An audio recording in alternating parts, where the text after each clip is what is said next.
Dialog Agama Mertua dan Menantu episode 20. Dan inilah percakapannya.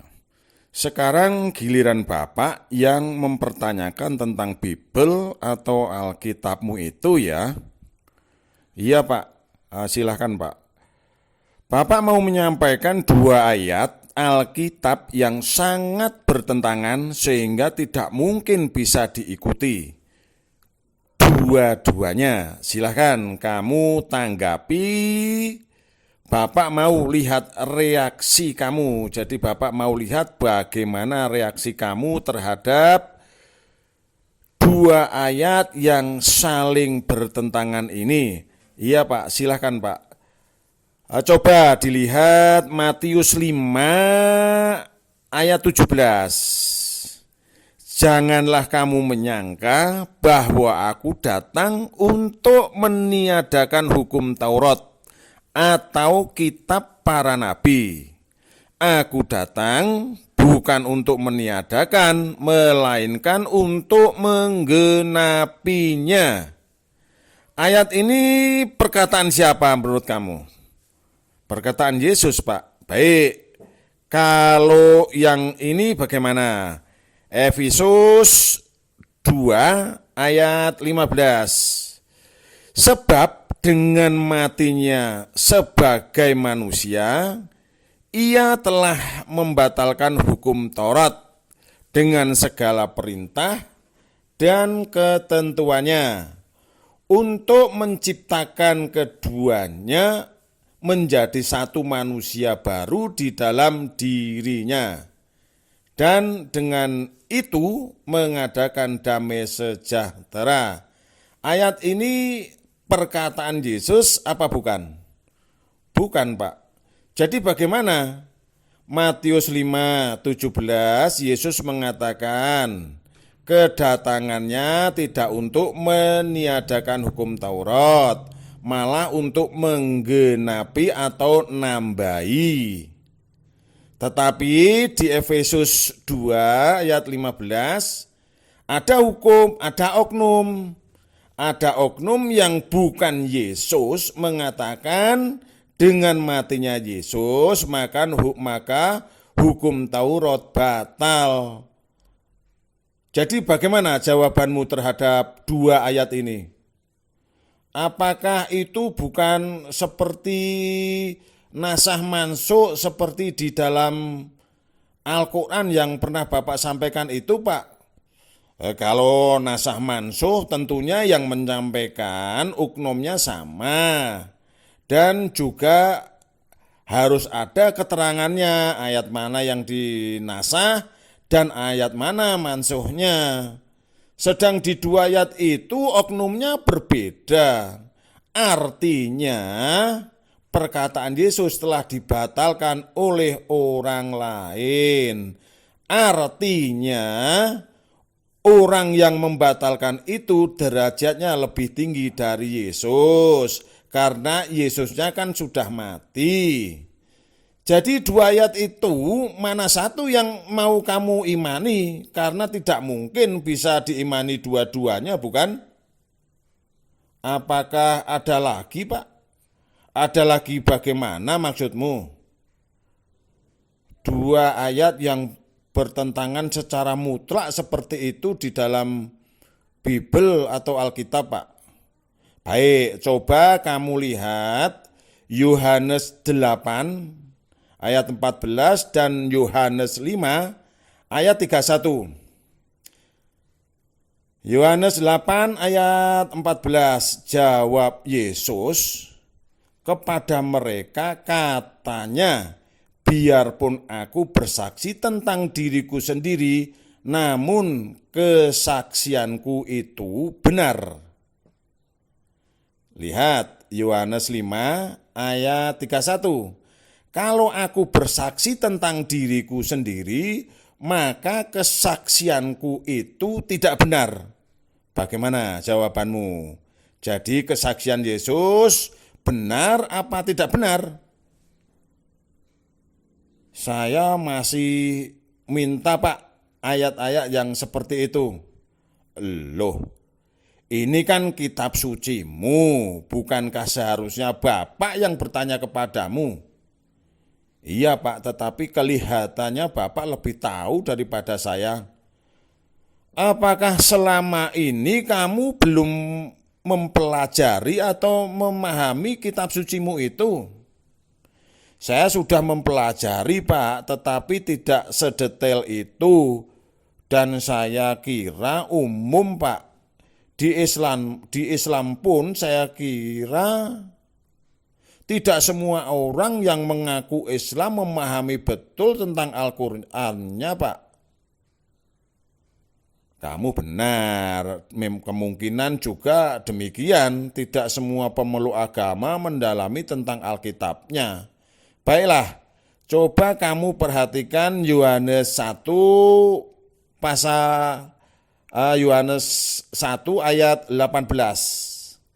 Tidak seorang pun yang pernah melihat Allah, tetapi anak tunggal Allah yang ada di pangkuan Bapa, dialah yang menyatakannya. Ayat ini mengatakan tidak seorang pun pernah melihat Allah kecuali Yesus. Yang di situ dikatakan anak tunggal Allah. Benar demikian? Benar Pak.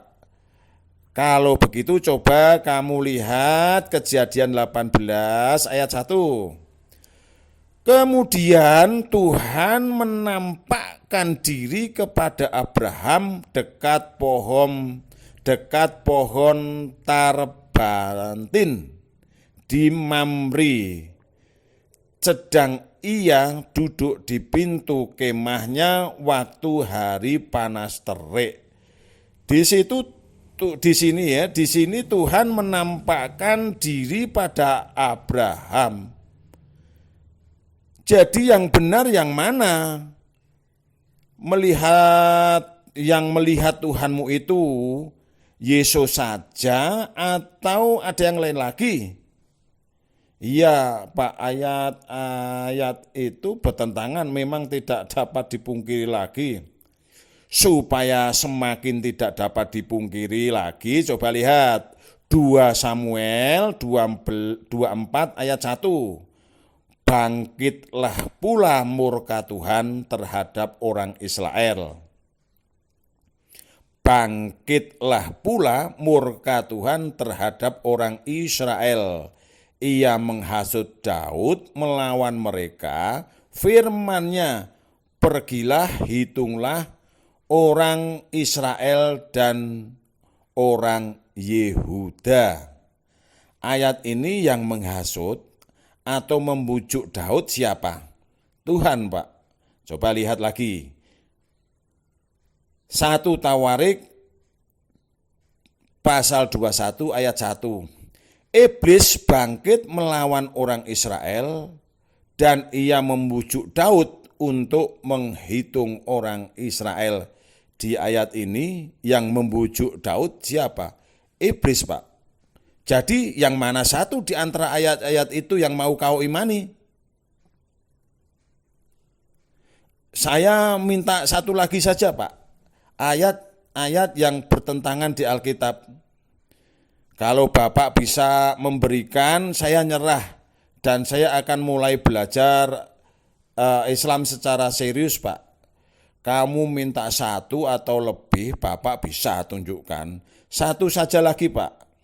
Baik, supaya cepat selesai urusan ini, coba kamu lihat 2 Samuel pasal 23 ayat 8.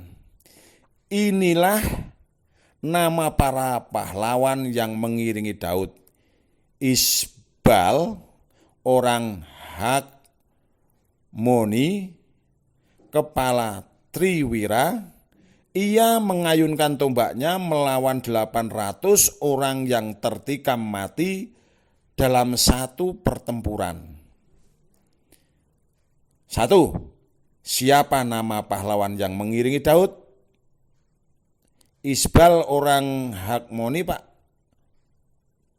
Berapa orang yang tertikam mati di situ? 800 Pak. Kalau begitu coba kamu lihat 1 Tawarik pasal 11 ayat 11. Inilah daftar para pahlawan yang mengiringi Daud. Yasoban bin Hakmoni, kepala Triwira, ia mengayunkan tombaknya melawan 300 orang yang tertikam mati dalam satu pertempuran. Siapa nama pahlawan yang mengiringi Daud di situ? Yasoban bin Hakmoni, Pak. Berapa orang yang tertikam mati? 300 orang. Lalu bagaimana selanjutnya? Yang mana satu yang akan kamu imani? Jelas-jelas ayat itu kan tidak sinkron dan sangat-sangat berselisih. Terus terang saya tidak bisa ngomong apa-apa lagi, Pak. Kalau menurut Bapak, saya ini seharusnya bagaimana ya, Pak? Sesungguhnya Bapak berharap dialog ini akan berjalan lama supaya bisa menjadi pembelajaran dan amal kebaikan baik untuk kita yang menyampaikan maupun untuk siapa saja yang menemukan artikel percakapan ini sampai hari kiamat kelak. Sekarang kamu mau bagaimana? Bapak mau tanya ini. Apakah masih berkeinginan agar Bapak mengikuti kamu masuk agama Kristen, mengikuti iman Kristianimu itu? Bagaimana? Saya jadi malu, Pak. Tetapi Pak boleh saya bertanya atau lebih tepatnya mengungkapkan unek-unek saya, Pak. Unek-unek seperti apa? Tuhan itu kan maha kuasa. Kan bisa saja menampilkan menjadi 3 pribadi, yaitu Tuhan Bapa, Tuhan Putra, dan Tuhan Roh Kudus. Namanya juga maha kuasa, kan tidak mustahil bagi Tuhan, kan Pak? Ini Bapak harus bagaimana untuk menanggapi kamu? Keterangan seperti itu kan tidak ada dasar hukumnya dalam kitab sucimu. Jadi kamu berandai-andai sesuai alam pikiranmu. Apa benar demikian? Iya, Pak. Lah nanti kalau Tuhan anak marah sama Tuhan Bapa, kemudian Tuhan anak bekerja sama dengan Tuhan Roh Kudus, ngeroyok Tuhan Bapa, bagaimana? Bapak bisa aja. Bapak kan mengikuti alam pikiranmu, namanya beda pribadi, pasti akan terdapat pergesekan dan perselisihan. Iya kan? Iya, Bapak benar. Atau nanti alam pikiranmu berandai-andai juga. Bisa enggak ya Tuhan menciptakan sesuatu Tuhan lain yang lebih berkuasa dari diri Tuhan yang sekarang? Kalau begitu pikiranmu yang ya lanjutkan saja biar kamu cepat gila. Iya, Pak, saya paham dengan penjelasan Bapak. Pak, biar bagaimanapun Bapak kan orang tua saya, meskipun mertua, tetapi bagi saya Bapak tidak lebih dengan orang tua kandung. Ya, lalu terus bagaimana? Saya mohon agar Bapak mengajari saya dalam hal beragama dan ketuhanan dalam Islam. Jam berapa sekarang ini? Jam 11 malam, Pak. Baik, kita mulai masalah ketuhanan ya, karena inti setiap agama itu adalah masalah ketuhanan.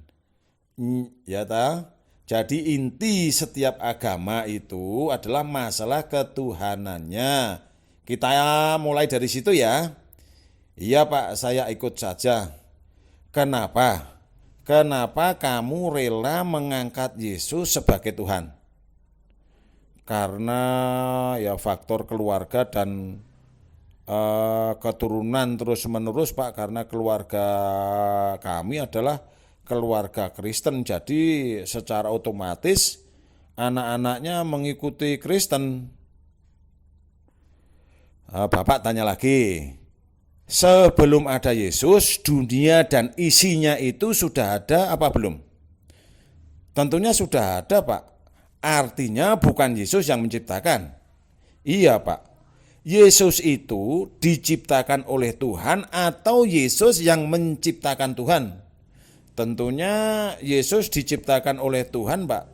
Kalau sesuatu atau makhluk yang diciptakan tentunya bukan Tuhan. Apakah kamu setuju? Saya setuju, Pak. Bapak akan menunjukkan suatu surat, Bapak akan tunjukkan satu surat di dalam Al-Quran. Coba kamu beri penilaian dan kamu tanggapi. Ini suratnya ya. Bismillahirrahmanirrahim.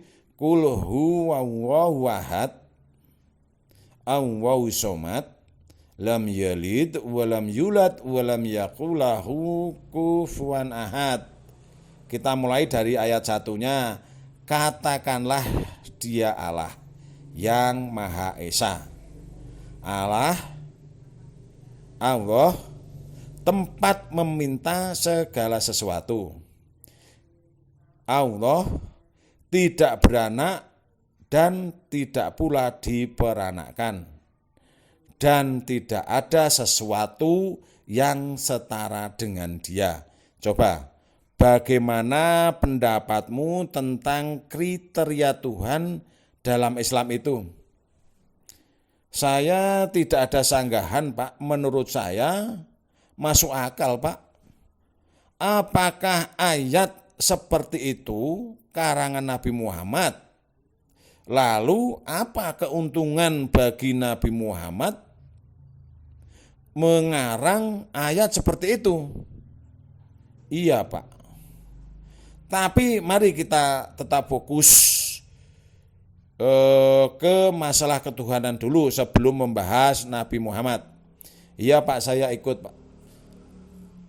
Apakah Yesus satu-satunya Tuhan atau istilahnya Tuhan yang Maha Esa?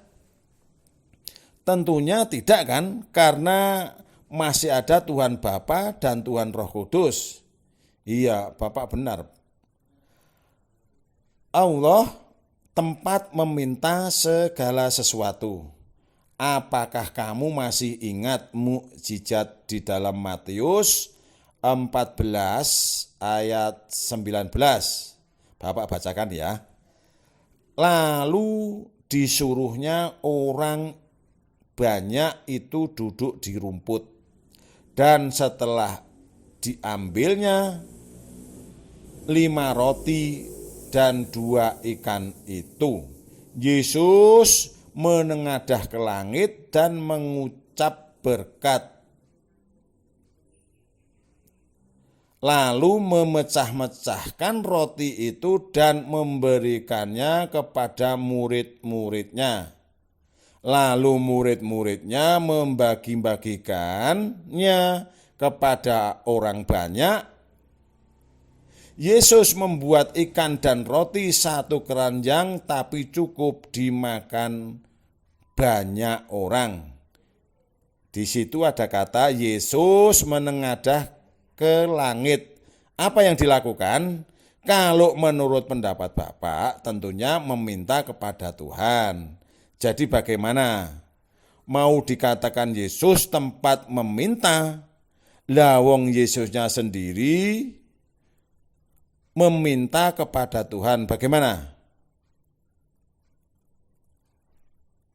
Iya, Pak. Saya semakin memahami jalan pemikiran Bapak. Kita lanjutkan.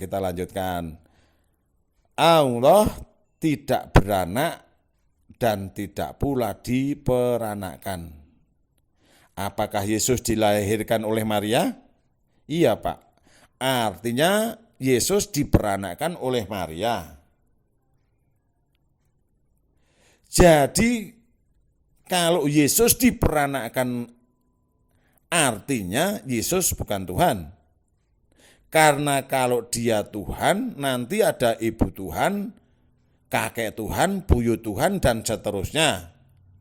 Apakah kamu rela memiliki Tuhan yang diperanakkan? Iya Pak, saya mengerti. Kemudian, tidak ada yang setara dengan Tuhan. Karena kalau ada yang setara dengan Tuhan, tentunya akan terjadi perselisihan dan pertengkaran. Kalau Yesus bagaimana bukan setara? Ya kan? Kalau Yesus bagaimana? Bukan setara, bukan? Malah ada yang lebih tinggi seperti Raja Herodes dan kaumnya yang berusaha membunuh Yesus. Sampai di sini dulu, coba kamu telaah dan kamu cerna masalah ketuhanan dalam Kristiani. Bapak kira cukup dulu ya untuk hari ini? Iya Pak, biar saya renungkan penjelasan Bapak. Nanti sewaktu-waktu saya akan meminta Bapak atau mempertanyakan masalah agama kepada Bapak lagi. Baik, kalau begitu pertemuan kamu mengajak Bapak untuk mengikuti iman Kristiani tidak jadi. Saya kira Bapak kira kamu harus mempelajari Alkitabmu dulu secara benar. Dan kalau kamu mau mempelajari Al-Quran, silahkan. Kalau ada pertanyaan, silahkan kamu boleh bertanya pada Bapak kapan saja. Bapak kira untuk bahasan ini masih ada satu pertemuan lagi. Kita membahas tentang Nabi Muhammad ya. Iya Pak, saya setuju Pak. Baik. Sampai di sini pertemuan hari ini, dan video ini bersambung ke video selanjutnya, bahasan tentang Nabi Muhammad SAW. Terima kasih. Wassalamualaikum warahmatullahi wabarakatuh.